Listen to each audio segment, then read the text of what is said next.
हर हर महादेव। भक्तजनों, साधकों और माँ के चरणों में अपना अहंकार अर्पित करने वाले वीर आत्माओं, आज का यह वीडियो सुनने के लिए नहीं है दोस्तों। आज का यह वीडियो टूटने के लिए, क्योंकि जिस दिन मनुष्य टूटता है उसी दिन वह निर्मित होता है। आज हम बात करेंगे उस देवी की जिसे देखकर मन कांपता है, चित्त डरता है और अहंकार भाग खड़ा होता है। आज हम बात करेंगे माँ छिन्नमस्ता की। जी हाँ, माँ छिन्नमस्ता, उस महाविद्या की जो स्वयं अपना शीश काट देती है। लेकिन ध्यान रखना दोस्तों, यह कथा खून की नहीं, यह कथा अहंकार के रक्तपात की है। अगर आप केवल कहानी सुनने आए हैं तो यह वीडियो आपके लिए नहीं है। अगर आप भीतर कुछ करने को तैयार हैं तो अंत तक बने रहिए। 10 महाविद्याएं और छिन्नमस्ता का स्थान। दोस्तों, 10 महाविद्याएं ये कोई मूर्तियां नहीं, ये मानव चेतना की 10 अवस्थाएं हैं। काली, माँ काली जहाँ समय मर जाता है, माँ तारा जहाँ शब्द मौन बन जाता है, माँ त्रिपुर सुंदरी जहाँ सौंदर्य ब्रह्म हो जाता है, और माँ भुवनेश्वरी जहाँ विस्तार होता है, और भैरवी जहाँ तप जलता है। और फिर आती हैं माँ छिन्नमस्ता, छठी महाविद्या। साधक आधा रास्ता तय कर चुका होता है दोस्तों, आधा रास्ता। अब उसके पास शक्ति है, ज्ञान है, लेकिन खतरा भी है। क्यों?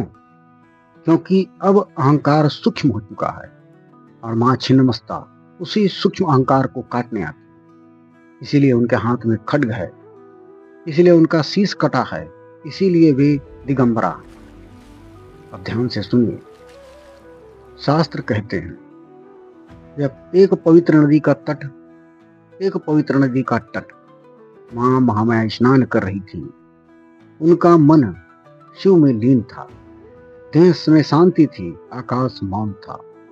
साथ में थी 2 सखियां, डांकनी और वर्णी।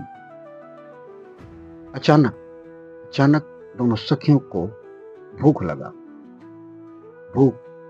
हाँ, देवियों को भी भूख लगती है दोस्तों, क्योंकि यह लीला है, उनकी लीला। सखियां कांपती हुई माँ से कहती हैं, माता, हम भूखी हैं, हमें भूख लगा। माँ देखती हैं और यहीं से कहानी नहीं, तंत्र शुरू होता है दोस्तों। माँ सोचती है, अगर संतान भूखी है और संसार में कुछ नहीं तो माँ स्वयं अर्पण होती है। माँ खड्ग उठाती है, क्षण भर मौन, और एक ही झटके में अपना शीश काट देती है। 3 रक्त धाराएं।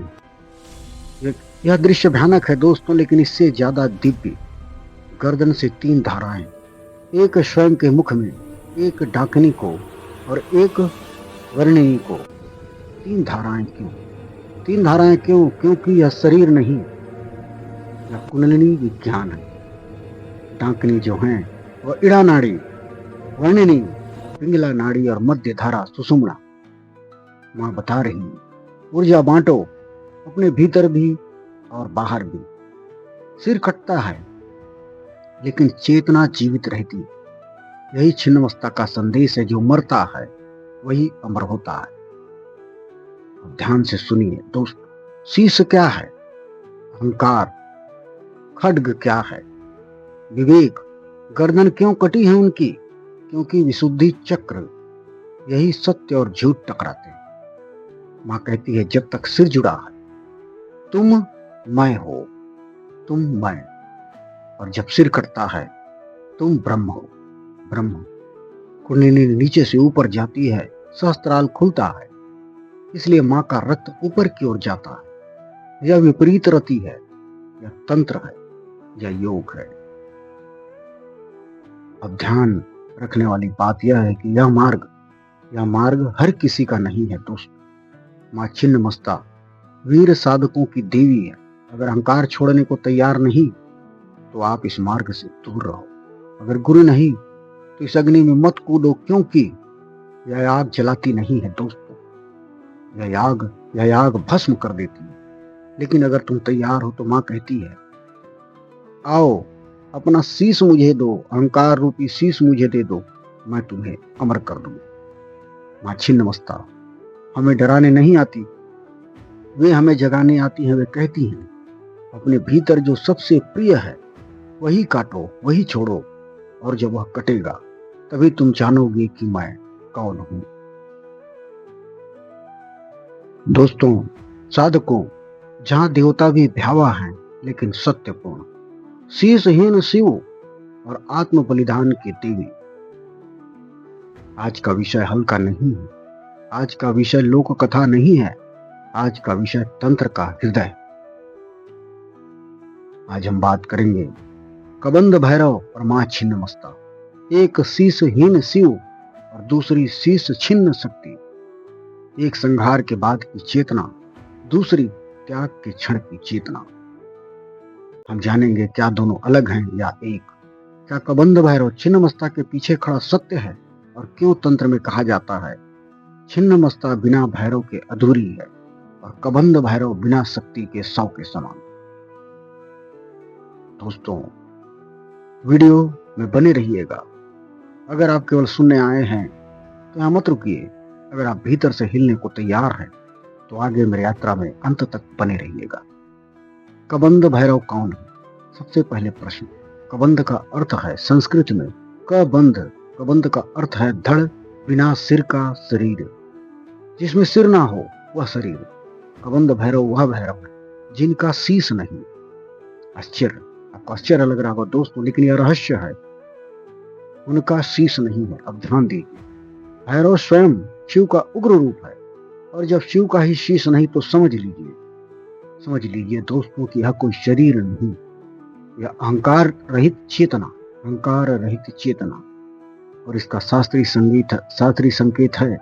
शास्त्रीय संकेत तंत्र ग्रंथों में कबंध भैरव को कहा गया है अहंकार शून्य भैरव, निरहंकार शिव, 100 चेतना से परे अवस्था। कबंध भैरव न सोचते हैं, न योजना बनाते हैं, न तर्क करते हैं, क्योंकि दोस्तों तर्क सिर में होता है, सत्य धड़ में धड़कता। अब यहां से कहानी नहीं, रहस्य शुरू होता है। अब यहां से रहस्य शुरू होता है दोस्तों की मां छिन्नमस्ता स्वयं अपना शीश काटती है, एक हाथ में अपना सिर, धड़ खड़ा है, रक्त बह रहा है। अब यहाँ पे प्रश्न, वह धड़ किसका प्रतीक है? और यही तंत्र कहता है वह धड़ ही कबंध भैरव है, अर्थात छिन्नमस्ता शक्ति और कबंध भैरव शक्ति के बिना अहंकार के शिव।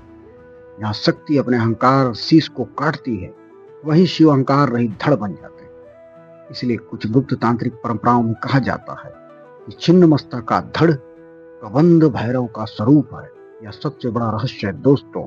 छिन्नमस्ता में भैरव नहीं दिखते, छिन्नमस्ता में भैरव मां के धड़ में विराजित रहते हैं। अब ध्यान से सुनिए, छिन्नमस्ता की कथा में नग्नता है, रक्त है, सखियां हैं, कभी कभी मैथुन मुद्रा भी। यह सब क्यों? क्योंकि यह काम का दमन नहीं, यह काम का रूपांतरण।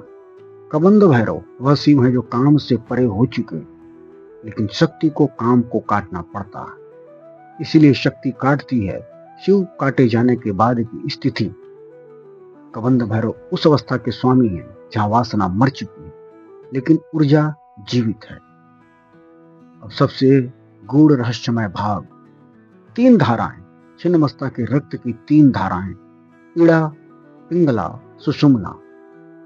अब पूछिए, सुषुम्ना का स्वामी कौन? सुषुम्ना का स्वामी है भैरव। भैरव जब शक्ति अपने शीश अहंकार को काटती है तो कुंडलिनी सीधे सुषुम्ना में प्रवेश करती है और वहां कबंध भैरव प्रकट होते हैं। कबंध भैरव अर्थात जहां शक्ति का अहंकार गिरा वही शिव की निर्विकार चेतना जागी। इसीलिए तंत्र में कहा गया है दोस्तों, छिन्नमस्ता का दर्शन कबंध भैरव के बिना अधूरा। यह ज्ञान पुस्तकों के लिए नहीं है दोस्तों, यह ज्ञान जीवन के लिए है। अगर साधक केवल शक्ति चाहता है लेकिन अहंकार नहीं छोड़ता तो वह उन्माद में गिरता। और कबंध भैरव तभी प्रकट होते हैं जब मैं पूरी तरह मर चुका होता। इसलिए बिना गुरु बिना वैराग्य और बिना अनुशासन इस मार्ग में प्रवेश मत कीजिएगा। माँ छिन्नमस्ता हमें यह सिखाती है, अहंकार काटो। कबंध भैरव हमें यह सिखाते हैं, कटने के बाद भी जीवित रहो। एक क्रिया है, दूसरा अवस्था है, एक शक्ति है और दूसरा शिव है, और जब दोनों मिलते हैं वही मोक्ष जन्म लेता है दोस्तों। और यह साधना बिना भैरव के चेतावनी है दोस्तों के, बिना भैरव के नहीं की जानी चाहिए। यह वह क्षेत्र है जहां देवता भी चेतावनी देकर प्रवेश देते हैं। ऐसा नहीं है जिसे हर कोई सुन सके, क्योंकि आज हम बात कर रहे हैं उस बात की, वह साधना जिसे तंत्र में कहा गया है, यह साधना शक्ति नहीं देती, यह तुम्हें मिटा देती है। याद रखिए, काली तारा भैरवी की साधना में साधक कुछ पाता है, लेकिन कबंध भैरव की साधना में साधक कुछ बचाता ही नहीं। यह साधना उत्थान की नहीं, यह साधना विसर्जन की है। अगर आप सिद्धि, चमत्कार, शक्ति के इच्छुक हैं तो अभी यह वीडियो बंद कर दीजिए। अगर आप अपने भीतर के मैं को मारने को तैयार हैं तो अंत तक सुनिए। सबसे पहले एक भ्रम तोड़ना जरूरी है। कबंध भैरव साधना कोई मंत्र जप मात्र नहीं है, यह तंत्र का सामान्य मार्ग नहीं है, यह अवस्था की साधना है। कबंध का अर्थ पुनः समझिए। कबंध शरीर रहित धड़। अब पूछिए शीश क्या है? अहंकार, पहचान, मैं साधक हूँ, मैं जानता हूँ, मैं सब कुछ कर सकता हूँ, या मैं की जो भावना है, मैं साधक हूँ का भ्रम, मैं जानता हूँ का भ्रम, मैं साधक हूँ का भाव। कबंध भैरव उसी चेतना का नाम है जहां मैं समाप्त हो जाता है, लेकिन चेतना जीवित है। इसलिए कबंध भैरव साधना वास्तव में अपने अस्तित्व की साधना नहीं, अपने अंत की साधना। अब ध्यान दीजिए, तंत्र में खतरा बाहरी नहीं होता दोस्तों, खतरा भीतर होता है। पहला खतरा अहंकार का भ्रम। जब साधक कबंध भैरव का नाम लेता तो उसका अहंकार कहता है मैं विशेष हूँ, मैं वीर हूँ, मैं अलग हूँ। यहीं से पतन शुरू हो जाता है, क्योंकि कबंध भैरव अहंकार की सूक्ष्मतम परत को भी सहन नहीं करते। और दूसरा खतरा मानसिक विघटन। कबंध भैरव साधना में ध्यान टूटता है, पहचान ढहती है, स्मृति भ्रमित होती है, और कई साधक उन्माद में चले जाते हैं, भ्रम में फंस जाते हैं, स्वयं को ईश्वर समझने लगते हैं। क्योंकि जब सिर गिरता है तो संतुलन भी गिरता है दोस्तों। अगर गुरु नहीं तो साधक खुद को संभाल नहीं पाता।